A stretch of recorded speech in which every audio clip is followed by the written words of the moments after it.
ṣé ẹ̀yin náà ti rí gbogbo nǹkan tá a máa ń sọ fún yín sìn nípa justice for Mohbad? Ṣé gbogbo yín ti rí ń sìn? Ṣé ara yín ti balẹ̀ ń sìn? Tá a bá sọ fún yín pé justice for Mohbad, owó ni gbogbo èèyàn wá, ebi ló ń pa wọ́n, ẹ má fún wọn ní nǹkan kan mọ́. Wọ́n mọ̀ pé kò sí justice, pé ọmọ yẹn ó kú like mistakenly ló kú because wọ́n fún ní abẹ́rẹ́. That is it. Kò sí pé anything ẹni ẹ̀gbọ́n ẹni wọ́n pa ni. Ṣé ti understand is it? Ṣé rí bàbá Mohbad àti jẹ àti mu ló ń bá kiri. Ó ti fẹ́nu ara ẹ̀ sọ pé ọmọ yẹn kò sí òun ìgbà tó ń wà láyé, so òun máa fi òkú ẹ̀, òun máa fi ṣe kíni, òun máa fi gbowó. Ẹ jẹ́ n sọ another thing fún yín in case torí bẹ́ẹ̀ ṣe wà sentiment ti bá yé yín jẹ́ ọ̀pọ̀lọpọ̀ nínú yín. Everybody mọ nǹkan tó ń ṣe lórí social media. Ẹ̀yin nìkan lẹ mọ̀ torí ẹ̀yin lẹ máa ń gbé emotion sí nǹkan. Tẹ bá rò pé ó ní wípé kíní yìí ó máa já síbì kan, kò lè já anywhere. Kọ́ arrest Wùmí, justice máa jáde. Tó bá arrest Wùmí lénìí, kò sí nǹkan kan tó máa jáde. Kò sí nǹkan kan. So that is why this narrative keep changing, because there's an agenda. The narrative keep changing.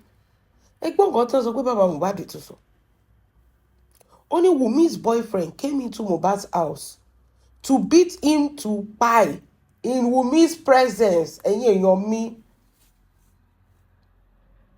Ṣé tún rí ibi tí bàbá Mohbad tún fẹ́ gbé wa lọ? Only Wumi's boyfriend came to Mohbad's house ní alẹ́ ọjọ́ show Ìkòròdú yẹn tí 15 people wà nù ilé. Ó wá gun òkè lọ torí gbogbo èèyàn ló sọ pé òkè ní Wùmí àti Liam àti Mohbad wà. Ó wá gun òkè lọ, àbí? Nígbà tó rí gbogbo àwọn boys nísàlẹ̀, wọ́n pọ̀ tọ́jọ́ lọ sóyẹn ṣàràdúró mọ́tò tó kó lọ. Níwájú àbúrò Mohbad, níwájú Darosha, manager Mohbad, níwájú gbogbo àwọn boys tí Mohbad ń kó kiri, boyfriend Wùmí, jẹ́ àlò ọpọlọ. Ó wá gun stairs, ó wọnú ilé nínú island. Báwo ló ṣe rí code láti wọnú island number 1? Torí ó yẹ kẹ́ ẹ pò kó sínú gbogbo kìíní. Ẹ̀yin fún ara yín kẹ́ ṣe thinking island ni Mohbad ń gbé, tọ́rọ̀ bá fún ẹni code ò lè wọlé. Boyfriend Wùmí wá lórí láyà, ó wá wọnú island láì ní code, ó dọ̀fẹ́ wọlé. Ó ṣí ilẹ̀kùn Mohbad, ó mọlé tí Mohbad ń gbé, ó ṣí ilẹ̀kùn Mohbad, ó wọlé, ó rí gbogbo èèyàn nínú ilé tó dé rí. Ó gun òkè lọ bá Mohbad nínú ilé ẹ̀ pẹ̀lú 15 people tó wà nínú ilé. Ó dẹ̀ wá lọ lu Mohbad pa. Àbúrò ẹ̀ wà nínú ilé o. Mo rò pé kọ́kọ́ sọ pé Wùmí àti Mohbad ló ń jà. Nísìnyí boyfriend Wùmí ló tún wá lọ pa Mohbad sínú ilé. Ṣé ti rí pé àwọn people ẹ̀ wọ́n mú wa ṣeré ni? Ṣẹ́yìn náà ti rí pé àwọn people wọ̀nyí wọ́n mú wa ṣeré ni? Kì í ṣe Wùmí mọ́ báyìí ló pa Mohbad. Torí ṣe ni Yomi confirm fún wa pé òun ní 100% assurance báwo ló ṣe sọ yẹn wípé Wùmí ló pa Mohbad. Bàbá Mohbad tún sọ pé boyfriend Wùmí ló wá na Mohbad pamọ́lé. Ẹjọ́ bá ń béèrè lọ́wọ́ àwọn méjèèjì pé ṣé ti ya wèrè papọ̀ ni.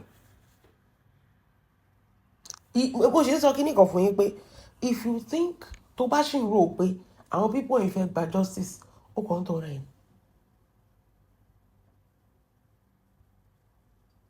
Tó bá ṣì ń rò wípé àwọn people wọ̀nyí justice náà fẹ́ gbà, ó kàn ń ṣe kíni, ó kàn ń tọrọ ẹ̀. The justice of their pockets, nǹkan tó máa jẹ ní ó jẹ́ kán ṣe kíni, ní ó jẹ́ kán gbádùn. Wọ́n máa da orí public rú. Wọ́n máa da orí public rú. Kò tún ṣe Wùmí ló ti wò Mohbad ṣubú ń sìn báyìí. Ṣé gbogbo nǹkan táwọn àti Bukky ń sọ, ó pa ní apààyàn, àṣẹ kínní kan, apanimáyọ̀dà. ó sọ pé ó tún mú railings ó fi gún lọ́rùn. Wùmí ò tún fi railings gún lọ́rùn báyìí. Boyfriend Wùmí ó wọlé ó gbéjà wá káyàn mọ́lé nínú ilé ẹ̀.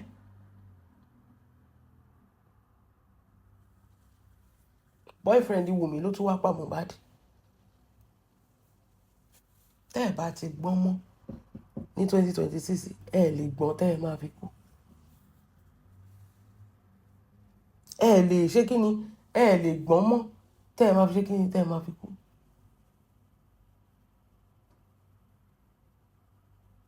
Ṣé rí a lot of things ní kálukú mọ̀ nǹkan tó ń ṣe. Èyí lẹ́dẹ̀ ń ṣe kí ni lẹ́dẹ̀ ń hate wọn láti máa ṣe nǹkan tó ń ṣe. Àtẹnujẹ ló ń pa bàbá Mohbad lọ. At this point is desperate to say anything. So 3 years starting fight justice. Ẹ ṣe mọ̀ nísìn pé boyfriend Wùmí wọlé ó dẹ̀ wá lu Mohbad pa lójú Wùmí.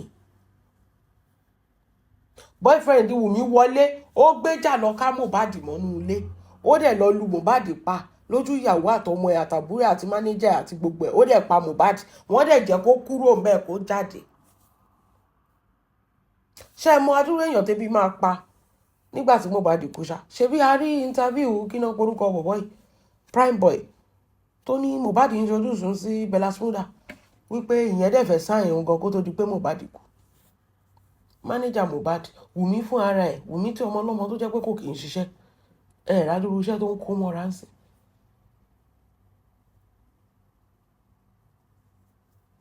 Ẹ jẹ́ gbọ́n ẹ̀yin lẹ jẹ́ kó máa ṣe kí ni kó máa fọ̀bọ́ lọ yín. Ẹ̀yin lẹ jẹ́ kó máa fọ̀bọ́ lọ yín torí pé ẹ fẹ́ gbọ́n ni.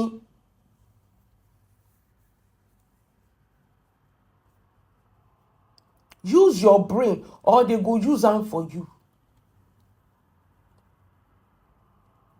Nǹkan tá ti ṣe for 3 years ago. A ti ṣe again tí wọ́n dàpọ̀ wá tó wọ́n ń parọ́ fún wa. A tún ti ń túṣe ń sìn. A tún da gbogbo ẹ̀rù. Ṣé mọ̀ pé gbogbo every time junction tá máa ń wà ní. Bàbá Mohbad a tún da gbogbo ẹ̀rù from the beginning. Àbí tó bá ti wá da gbogbo ẹ̀rù from the beginning.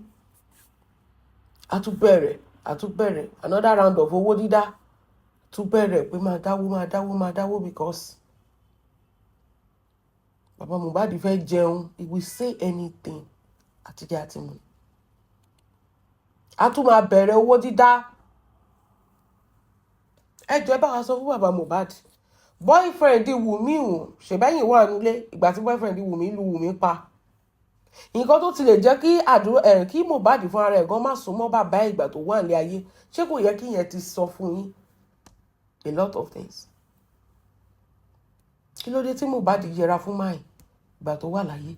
Débi pé Mohbad gan ò lè lo anybody láti gbowó.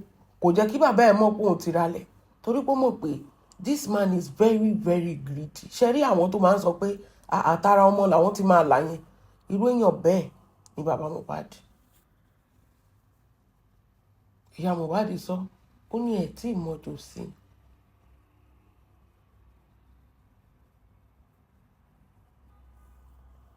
If you think this is all about justice, o kàn tọrọ ẹ̀yìn.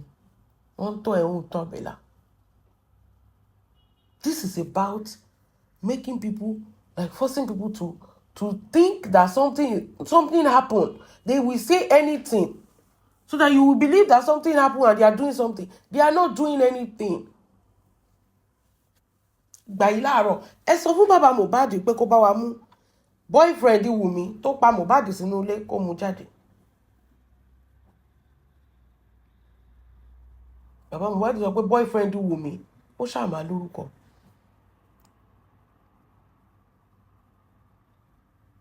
Boyfriend Wùmí tó lọ pa Mohbad tó wọnú ilé Mohbad wá tó dẹ̀ wá pa Mohbad lójú àbúrò ẹ̀ lójú ìyàwó ẹ̀ lójú gbogbo èèyàn. 15 people wà nílé. Driver gan wà ń ta. Ṣé bá ṣàgbọ́ testimony driver yẹn? Ṣé driver yẹn sọ pé òun ṣe kí ni? Òun rí anybody tó wọlé. Driver sọ pé ta lòun sún mọ́jú.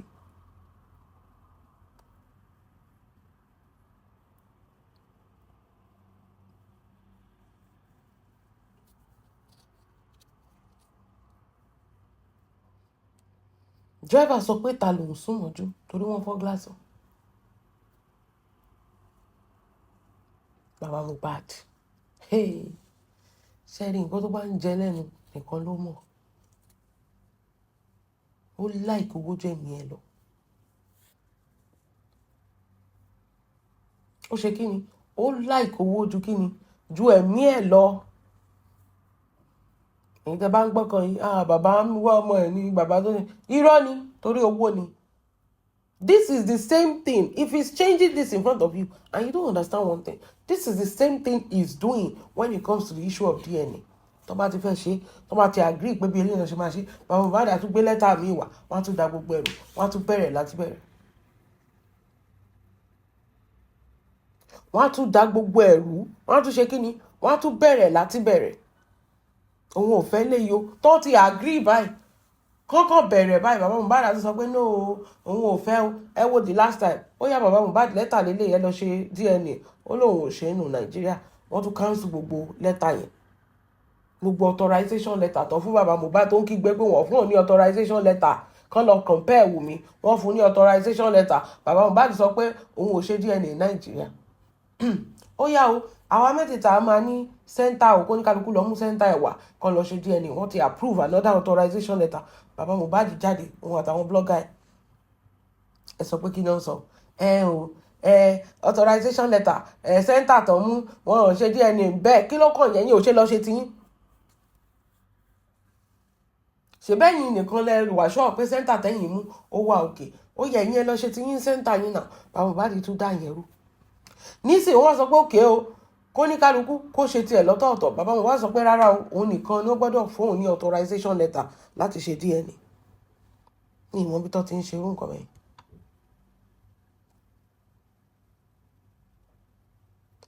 Mi ò mọ bí tó ti ń ṣe irú nǹkan bẹ́ẹ̀.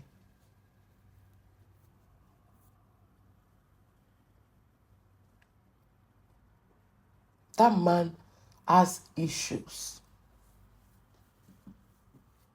Torí pé donation. Àti kúrò kì í ṣe Wùmí ló ń stop anything. It is Baba Mohbad. Kì í ṣe Wùmí ló ń stop anything.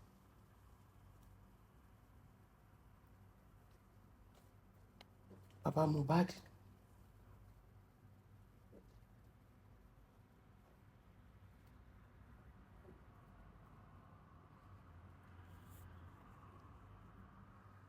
Ó ti bẹ̀rẹ̀ bí tó ti ń pa, ó tó ti bẹ̀rẹ̀. Boyfriend Wùmí. Ó yá dárúkọ boyfriend òun síta náà.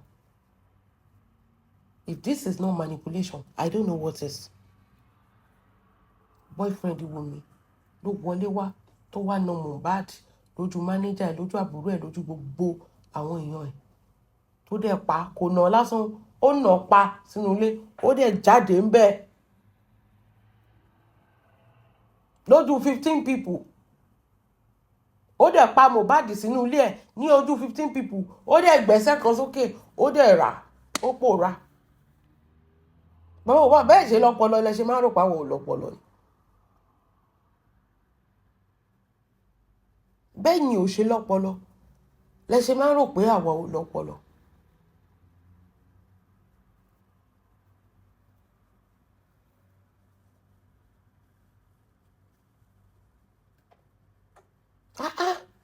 Ṣó fi ṣe yín ni?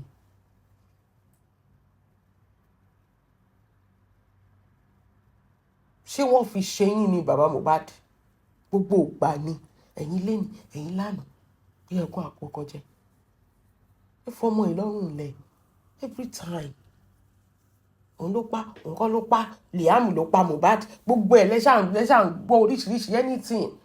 Kọ́ ṣáà fi dáwó fún yín bíi pé kọ́ ṣáà rí yín pé ẹ̀ ń ṣe nǹkan kan.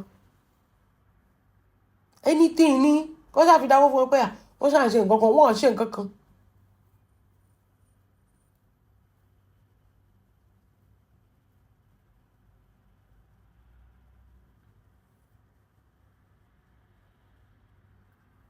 If they are doing anything, we will know, we will see it. Everything ma wa obvious. Not lies every time. Kagbalagba ma parọ́ bẹ́ẹ̀. He lies so much.